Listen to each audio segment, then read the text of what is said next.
Qu'est-ce qui s'est passé? Moi, je pense que c'est banal parce qu'on a confondu des affaires qui ne devraient être jamais confondues. Surtout, l'idée de se préoccuper de ce qui est fait et bien fait. Stéphane Bureau.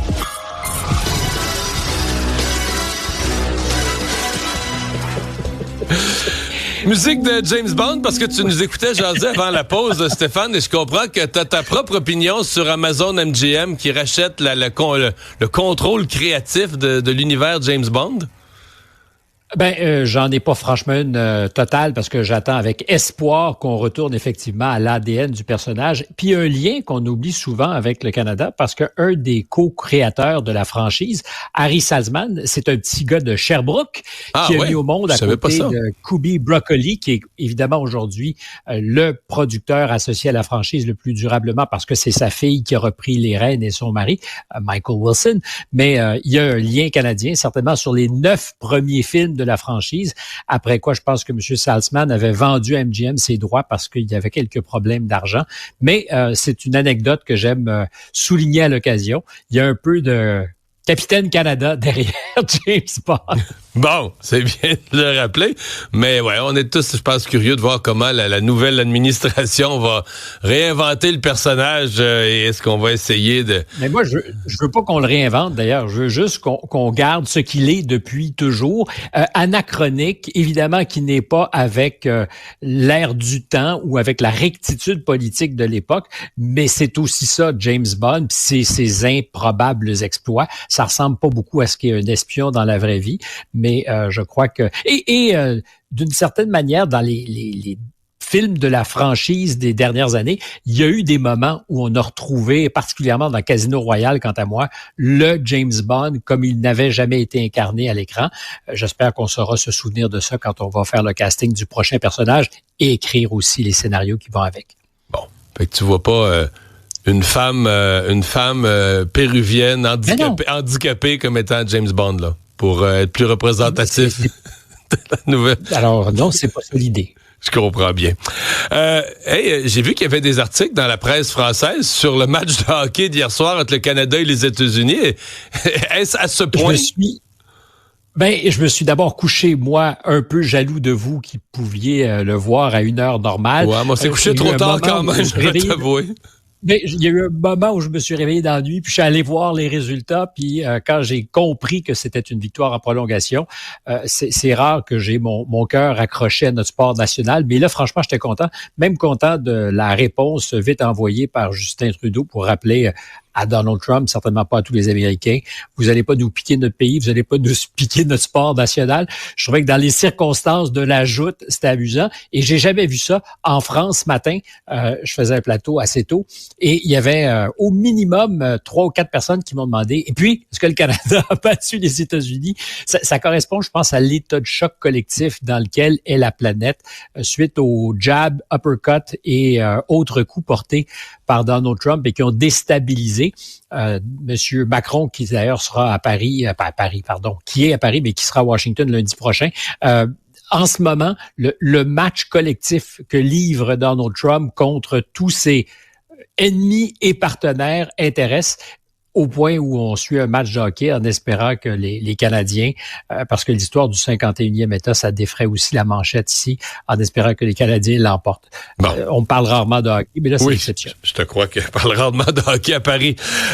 C'est fait finalement la validation de Kash Patel au FBI. Peut-être une des nominations les plus intrigantes là, que avait proposé Donald Trump. Il va faire quoi à partir de maintenant? Parce que si on fait la somme de ses déclarations passées, il doit y avoir des gens au FBI qui s'interrogent sur leur futur. Comme il y a plusieurs employés de l'État qui s'interrogent sur leur avenir, compte tenu de ce qu'on coupe allègrement un peu partout, particulièrement tous ces employés de l'appareil fédéral qui sont encore en état de probation. Puis selon les ministères, ça va de 1 an à 3 ans, donc beaucoup plus vulnérables. Et ça coupe effectivement très allègrement. Moi, ce qui m'intéresse dans ça, puis on en parlera peut-être la semaine prochaine, c'est du point de vue de M. Trump, l'extraordinaire travail de J.D. Vance qui a ciceronné en coulisses ces candidatures improbables pour devenir des ministres du gouvernement fédéral. À ce jour, c'est un score parfait. Moi, j'avais des réserves, non pas sur le personnage, parce que sa candidature m'intéresse, mais des réserves quant à ses chances politiques de survivre. Je pense à Tulsi Gabbard, qui est devenue la grande patronne du renseignement. Il y avait évidemment Kash Patel, qui a eu des déclarations, mais intempestives, disant il faut fermer le quartier général du FBI à Washington. Il faudra aussi peut-être instruire des affaires contre les ennemis de M. Trump. Donc, comment ça va s'incarner concrètement par-delà les déclarations du citoyen un peu énervé par moment sur les réseaux sociaux avant et de celui qui devient le patron du FBI, puis Robert Kennedy Jr. la semaine passée. Une semaine, je le souligne quand même, pour Kennedy et pour Tulsi Gabbard, où le vice-président n'était pas en ville, il était en Europe. C'est donc dire que l'on savait, j'en parlais un peu la semaine dernière avec Alexandre, on avait fait nos calculs et on savait qu'on n'aurait pas besoin de lui pour un vote décisif quand la validation a été faite au Sénat.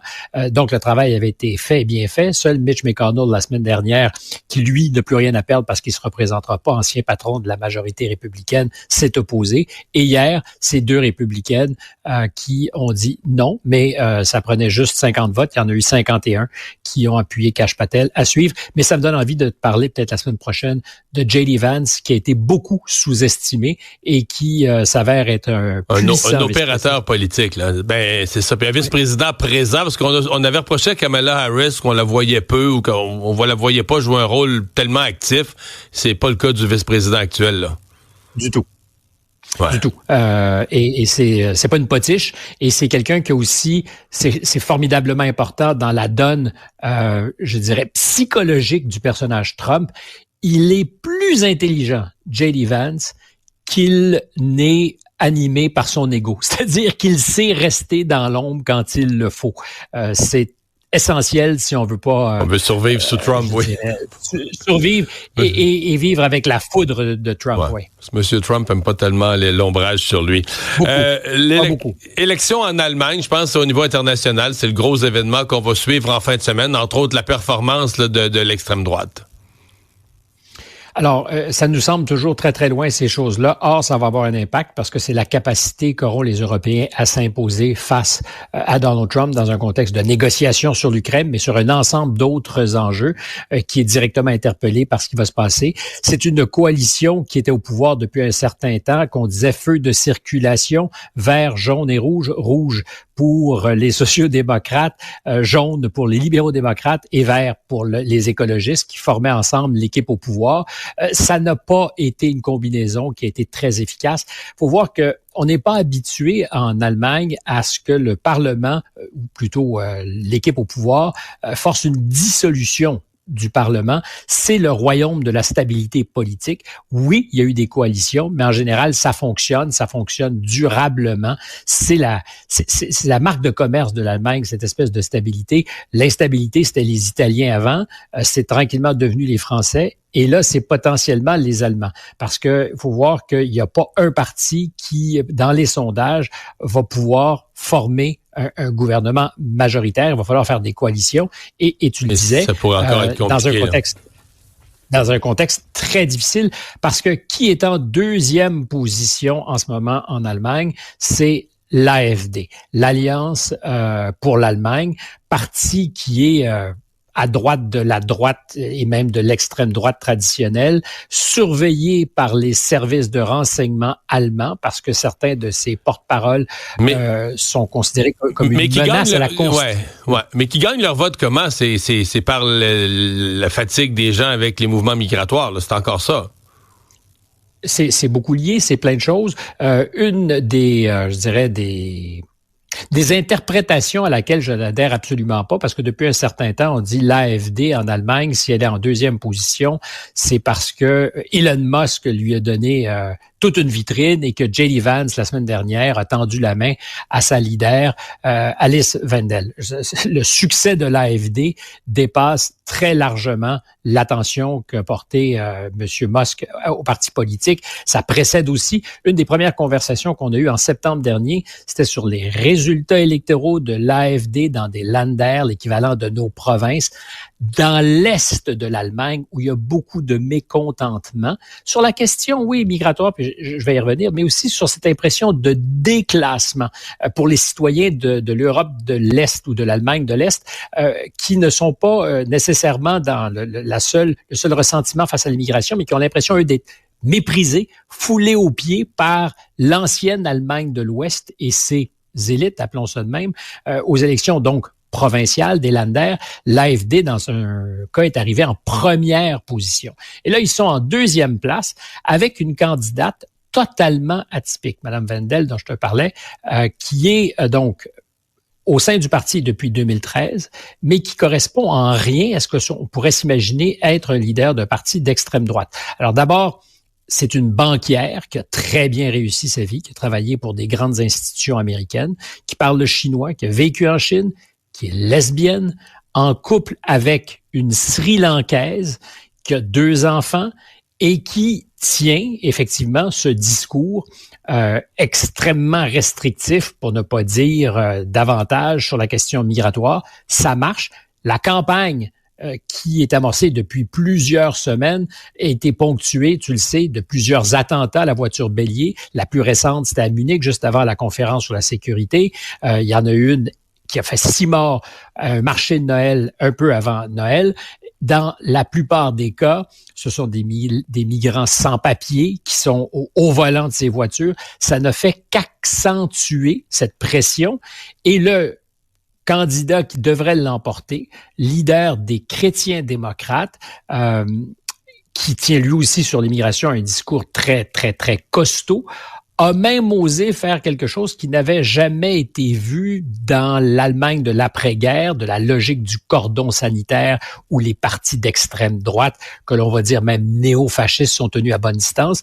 Il y a quelques semaines, a tendu la main à l'AfD pour dire on devrait ensemble faire adopter une loi pour contrôler les flux migratoires au Parlement allemand avec l'AfD.